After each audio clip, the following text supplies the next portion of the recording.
Bom, muito boa noite a todos. Bom dia para aqueles que nos acompanham do Brasil. Sejam todos muito bem-vindos. Eu gostaria também de estender as minhas desculpas pelo pequeno atraso, mas agradecer de coração a presença de vocês e a paciência nesse setup inicial. Eu gostaria também de aproveitar para iniciar a nossa partilha, a nossa conversa de hoje, agradecendo, pedindo a bênção também dos nossos irmãos aborígenes, habitantes tradicionais dessa terra, agradecendo ao seu legado, ao seu cuidado, ao seu carinho e por, sem dúvida, nos inspirarem em muitos dos trabalhos que aqui conduzimos. Hoje, a nossa missão é falar da grandeza e do legado do nosso querido São Francisco de Assis. Em apenas 30 minutos, talvez um pouco menos. Então já sabemos que muito daquilo que ele nos ensinou, daquilo que ele nos deixou, nós não vamos conseguir abordar. Mas, sem dúvida, eu vou tentar deixar algumas ideias e algumas fontes de pesquisa para quem tiver interesse. Mas antes da gente falar de São Francisco de Assis, é muito importante a gente falar do mês de outubro. Então, o mês de outubro do calendário espírita é um mês super especial. É um mês que nós, hoje, no dia 3, celebramos o aniversário de Kardec, que se estivesse conosco estaria completando 218 anos, mas graças a Deus ele já não está aqui, deixou um legado maravilhoso através da codificação. Então, graças a Kardec, acredito que muitos aqui encontraram a fonte do Espiritismo como busca de consolo, né, de esperança. E também é aniversário de publicação do livro Nosso Lar, que foi publicado pela primeira vez em outubro de 1944. Então, o livro Nosso Lar, para aqueles que não conhecem, é uma das portas de entrada a estudos mais aprofundados da doutrina espírita. É uma obra maravilhosa pelo espírito André Luiz, com as mãos cuidadosas do nosso querido Chico Xavier. E para aqueles que tiverem interesse também, o Haroldo Dutra tem uma série fantástica que fala capítulo a capítulo do Nosso Lar. Então, para aqueles que têm dificuldade em ler, mas querem conhecer essa obra, nós temos ela aqui em português e inglês, e para quem quiser dá para ouvir também online com o Haroldo Dutra. E claro, o mês de outubro é o mês que nós celebramos São Francisco de Assis. É o mês em que nós sabemos da data do seu falecimento, que também foi no dia 3 de outubro de 1226. E, curiosamente, é o mês de aniversário da nossa casa. Então, dia 28 de outubro, nós comemoramos... São 4 anos esse ano.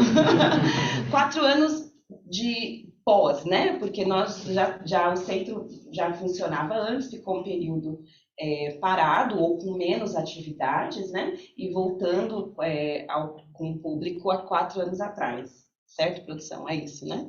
Então tá bom. Então, mês de outubro recheado de atrações. Para mim, em especial, é muito gostoso falar de São Francisco, porque além da oportunidade de estudar mais sobre esse grandioso espírito, eu me lembro da minha época de criança, porque o primeiro centro que eu frequentei foi a União Espírita Francisco de Assis, na freguesia do Ó, em São Paulo, e é um centro muito especial, porque muitos dos meus familiares trabalharam e ainda trabalham lá, e eu cresci naquele centro. Então, pessoalmente, para mim, ter sido acolhida numa casa de São Francisco e hoje estar aqui também é motivo de muita alegria e, mais uma vez, uma honra e alegria mesmo de falar sobre esse espírito. Para falar de São Francisco, tem algumas obras importantes. Uma delas é essa daqui, de Jacques Le Goff. Ele é historiador, então as obras dele realmente vão focar nas evidências históricas. Para aqueles que têm interesse na literatura espírita, Divaldo tem esse livro que chama Francisco, o Sol de Assis, e também no Caminho da Luz, de Chico com Emmanuel, tem o capítulo 18, que trata um pouco da pré-chegada de São Francisco. O que acontecia no mundo espiritual e na Terra que levou a essa chegada de São Francisco, né, de Francisco de Assis. Então, essas 3 obras são obras confiáveis, mas, além disso, existem milhares de palestras online. Tem uma fantástica do Valadares. Quem colocar YouTube Valadares Francisco de Assis, tem uma palestra muito bacana que ele faz no interior de São Paulo, em Araras.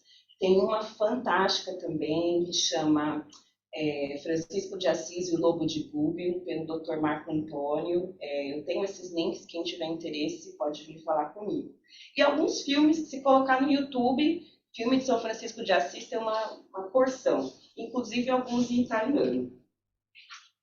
Agora, para falar de São Francisco, é importante a gente voltar e contextualizar por que São Francisco de Assis é tão importante. Ele nasce numa época em que a Igreja Católica está passando por um período muito sangrento. Foram 200 anos de guerras, né, conhecida como cruzadas, 3 papas que praticamente viveram todo o seu período papal tratando de guerras. Então, a nível para quem está encarnado e também do plano espiritual, é um período muito sangrento. Era uma busca em reconquistar as Terras Santas, né? A região da Palestina, que até hoje é uma região de muitos conflitos. Então, os amigos espirituais, nessa obra, através de Emmanuel, falam um pouco desse esforço da espiritualidade em tentar com que a Igreja Católica volte para a sua pureza, para os seus ideais, para aquilo que, de fato, a Igreja deveria, mas teve dificuldades de manter durante os anos. Então, é nesse contexto que nasce São Francisco de Assis, né? O espírito de São Francisco. A sua data de nascimento ainda é incerta. Entendemos que foi entre 1181 e 1182, e ele foi batizado como Giovanni di Pietro di Bernardone. Aí vocês me perguntam, de onde surgiu Francisco? Então, esse nome, Giovanni di Pietro di Bernardone, foi dado por sua mãe enquanto seu pai estava de viagem pela França. Tanto o pai quanto a mãe de Francisco era de origem francesa e o pai dele de origem italiana. Ele nasce na Itália, na cidade de Assis, na região da Umbria, e esse nome foi dado sem consultar o pai de Francisco. Então ele recebe o nome de Giovanni. E, curiosamente, algumas literaturas tratam como Giovanni sendo a forma portuguesa de dizer, a forma italiana de dizer João. Alguém aqui já viu que João e Giovanni? Eu nunca tinha ouvido falar, mas quando li uma obra em específico, falava que João é a forma portuguesa de dizer Giovanni. E o interessante desse ponto é que algumas literaturas espíritas afirmam que São Francisco de Assis é a reencarnação de João Evangelista. Então, independente dessa veracidade ou não, mas acreditando na literatura espírita, João Evangelista foi um dos discípulos, dos grandes discípulos de Jesus, deixou inclusive muitas das suas cartas, foi o discípulo que cuidou de Maria até o seu falecimento, e ao tratar de João, e olhando um pouco as obras de São Francisco, o legado de São Francisco, dá para se notar algumas similaridades. E o nome Francisco não se sabe ao certo de onde surgiu. Alguns afirmam que foi pelo nome Francesa, que é italiano para Francesco, é o italiano de Francisco, de Francesa. Então, dizem que é mais ou menos da onde surgiu uma possível similaridade, porque a mãe dele era francesa, ou parece ter sido francesa, ou também porque na sua juventude, Francisco passou boa parte da sua vida na França e, na época de jovem, parecia estar muito interessado nos prazeres mundanos. Então, nas festas, nos bailes. Então, essa ideia de gostar de francês ou de francesas foi também uma das razões pelas quais alguns afirmam que Francisco levou esse nome, que virou, no final, o nome do espírito Francisco de Assis. Então, na sua infância, ele residiu principalmente nessa casa, que fica na cidade de Assis. Assis fica aqui no meio da Itália, perto de Toscana. Então, mais ou menos esse é o contexto do nascimento e da infância de Francisco e desse nome Francisco. E aí, na sua juventude, em 1202 a 1204, foi um período em que Francisco estava voltado para as guerras. Claro, porque existia esse movimento das cruzadas e também porque ele, com os grupos com os quais se misturavam, percebeu que muitos estavam se alistando para ir às guerras. Então, em 1202, ele vai à guerra que aconteceu entre Assis e Perugia. Perugia é uma região muito próxima de Assis, em torno de 38 quilômetros. E entre essas cidades em conflito, Francisco começa esse ano em que ele lutou como soldado. E nesse período, ele foi capturado, ficou um ano preso e ficou bastante doente quando ele foi resgatado em 1204. Dizem que ele ficou em torno de um ano, tendo febres, delírios, e daí contraiu algumas doenças, principalmente tracoma, que afeta a visão. Inclusive, São Francisco morreu sem visão, ele morreu cego. Mas aí foi nesse período de retornar a Assis, de buscar se encontrar, que ele começou a entender o seu legado, o seu propósito. Nessa época ele tinha em torno de 21, 22 anos, e ele começou a ter algumas visões, ter alguns sonhos, um dos quais nós temos alguma informação foi esse de 1205, em que ele teve um diálogo, e o diálogo dizia mais ou menos assim: que pode ser de mais proveito, o Senhor ou o servo? E o Francisco responde: é o Senhor. Então a voz lhe diz: por que deixas o Senhor pelo servo e o príncipe pelo vassalo? Confundido, Francisco disse: que queres que eu faça? E a voz lhe disse: volta para a tua terra, Assis, e te será dito o que haverás de fazer, pois deves entender de outro modo a visão que tivestes. Então, esse chamado, retorna para a sua terra, preste atenção naquilo que Jesus está tentando lhe dizer. E foi justamente nesse período que ele começa a entender, mas ter dúvidas com relação ao seu propósito. Uma das coisas que foi relatado é que, ao voltar na cidade de Assis, ele escuta um sino, que era muito comum para aqueles que tinham lepra. Então, o sino era para avisar que os leprosos estavam passando, portanto, não se aproxime. E um dos relatos que eu li diz que São Francisco desce de seu cavalo, e apesar de ele ter repulsa daqueles que eram leprosos na época, ele vai de encontro ao leproso, que estava pelado, tira o seu manto e beija o leproso. Então, foi nesses momentos que São Francisco começa a ter esses insights daquilo que ele deveria cumprir enquanto espírito encarnado. E nessa busca em atender esses chamados, em entender o seu propósito e fazer o bem, ele estava nessa igreja de São Damião, que fica mais ou menos 100 quilômetros de Assis, se não me engano. E essa igreja é muito significativa, porque foi lá que São Francisco teve um outro diálogo e foi praticamente, pelo que nós entendemos, nesse momento em que ele embarca 100% nessa jornada de servir a Jesus, de servir a Deus. Então, diz a história que ao enxergar esse crucifixo na igreja, enquanto ele perambulava, buscando se encontrar, fazendo uma prece, sem dúvida e muito envolvido, ele ouve esse chamado diretamente de Jesus, dizendo: Francisco, reconstrua a minha igreja. E ele entende que talvez seja essa igreja que estava de fato em ruínas. Então ele começa a vender suas economias, ele até diz um dos fatos que eu li, ele vende algumas das mercadorias de seu pai, que era comerciante e rico na época, ele vende algumas mercadorias e faz uma doação para o padre dessa igreja de São Damião. E aí, no entendimento de que eles iam reconstruir a igreja, e ele entendeu apenas no aspecto material. E foi aí que ele começou a ver as consequências desses atos. Então, ele começou a ter uma série de atritos com seu pai, que não achava que esse era o caminho que ele deveria seguir. E nesses atritos, ele resolve sair de casa.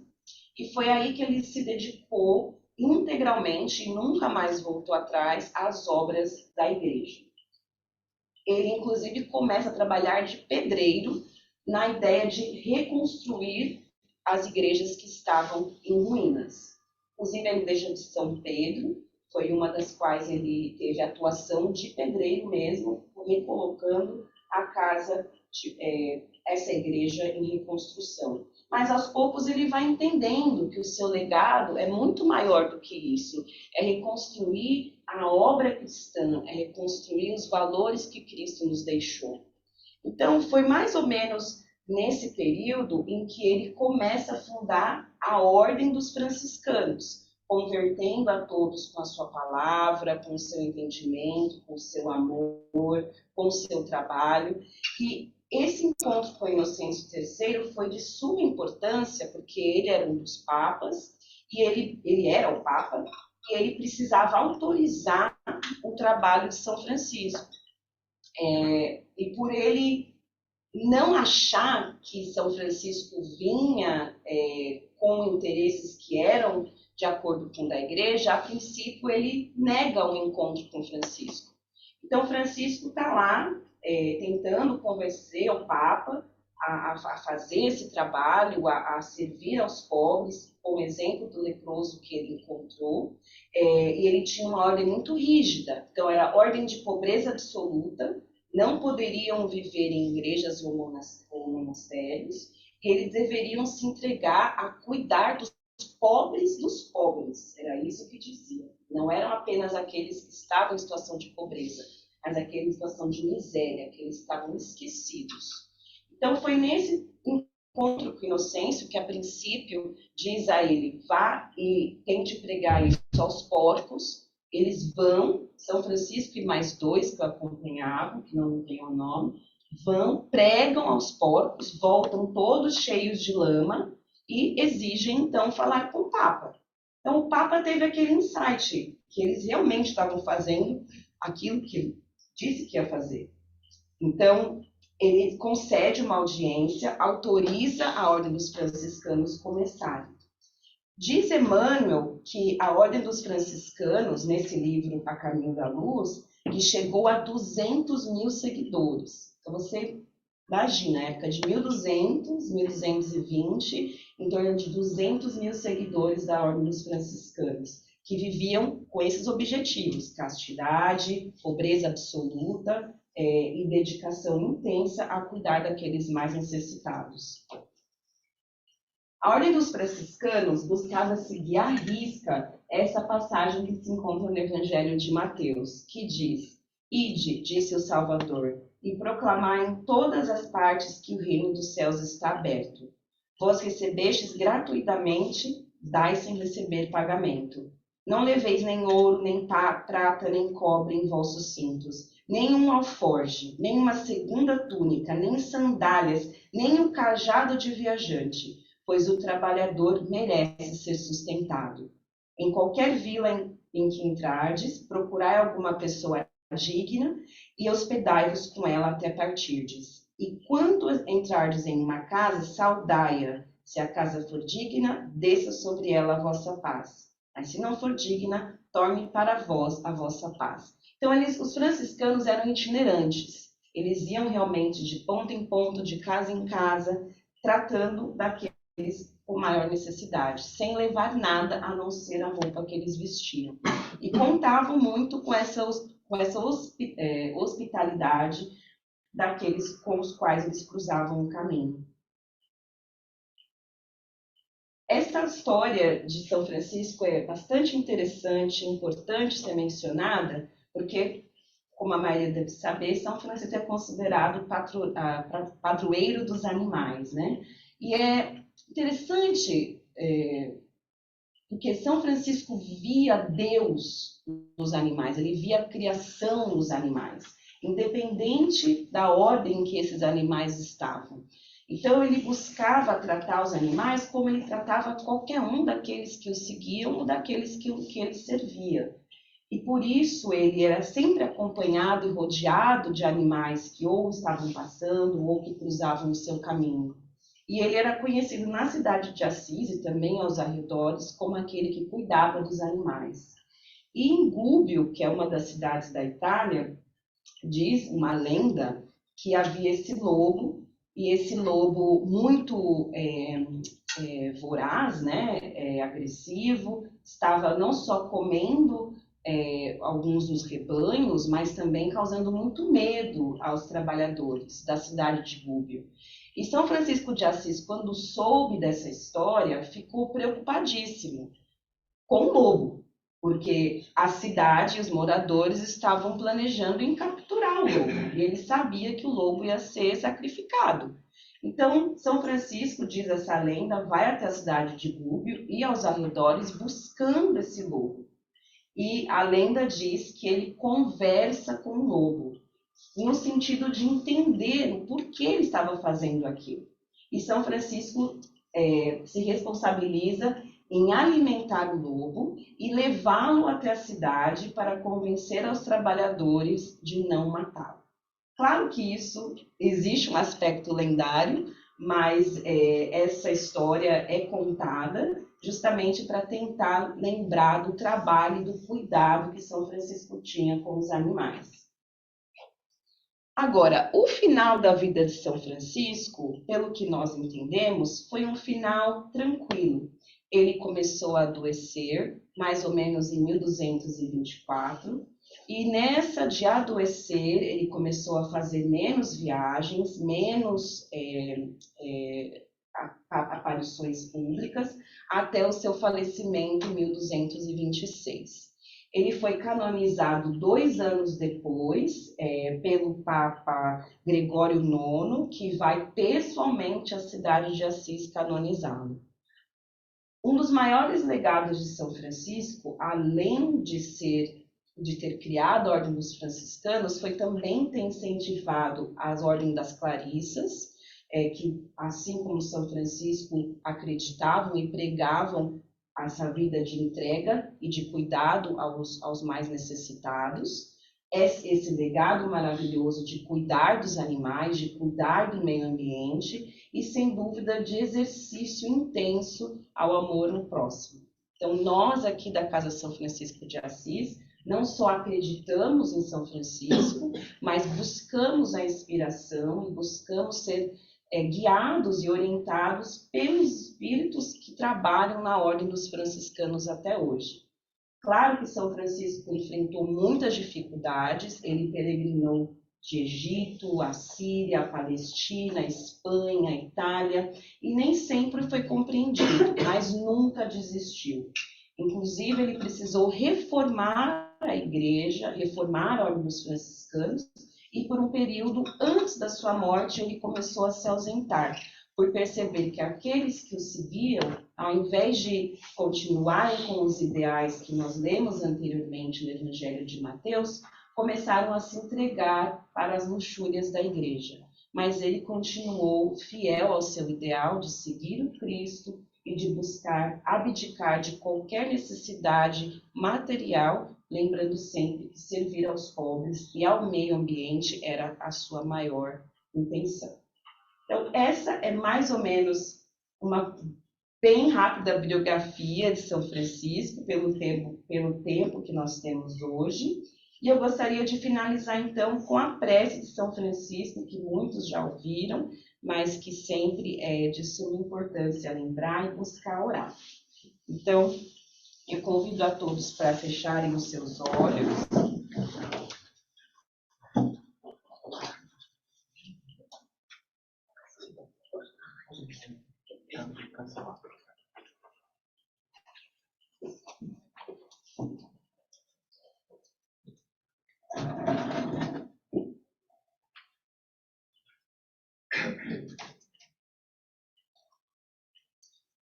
Então, nós agradecemos nesse momento aos bondosos amigos espirituais, a São Francisco, esse espírito de luz que nos guia, que nos ampara, que nos ensina.